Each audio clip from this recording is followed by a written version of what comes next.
Hi, everybody. Thanks for all the likes, comments, and shares from yesterday's bug photo. Thanks for all the comments. I was trading comments with some people who had some post-production questions, and I thought that'd be fun to show you my process. This is the shot. This is what I started with. As you can see, it is horribly underexposed. I was shooting manual in Camera Raw on the Canon 7D Mark II, and I was set for sun and shade and not deep shade. And I turned a corner and this guy was here and I didn't have time to make any adjustments. So I grabbed what I could and tried to pretend like I didn't see it and turned away. And I play these games with these guys. I try not to make eye contact with the animals. First thing I do is apply some.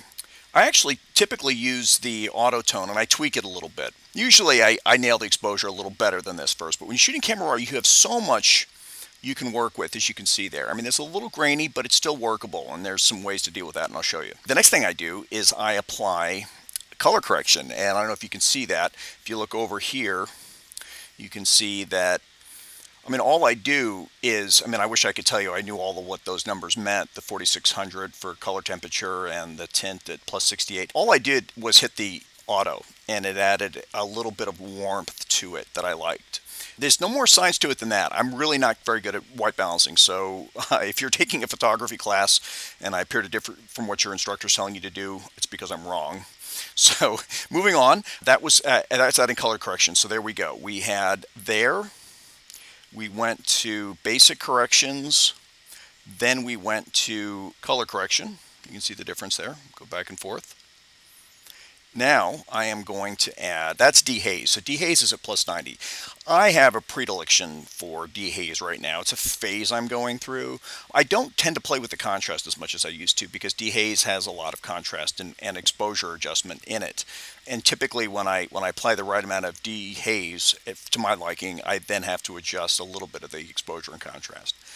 And I'm not showing you that all here. I'm just explaining what I'm not explaining. Moving on then to this, I believe is, yes, this is saturation. Here I boost the saturation from 0 to 66, and that was just based on, I'm not doing this in real time. I made some virtual copies of these things at each stage.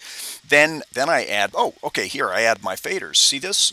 These are, and I shouldn't tell people I do this because it's my little secret. I try to create a little bit of a vignette by adjusting, boosting the dehaze as it fades away. So I want you to sort of look towards the subject. Kind of want to de-emphasize the surrounding environment here a bit to draw you into what the photograph is really about. Last thing I do is, let's see if I can do this and show you what this looks like. That's with the luminance noise reduction, and here's without.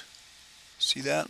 So it's a little I don't know if I seriously doubt you're going to be able to see too much of this here, but that's without, and here is with. Doesn't matter. I mean, this is a good clue as to what might be causing problems at this resolution, but you don't try to make it look good up here. It doesn't necessarily always translate. You want to recreate the environment where you're going to be presenting the photo and make sure you're making adjustments that affect it to look right here. That's my philosophy. And then lastly, I crop it.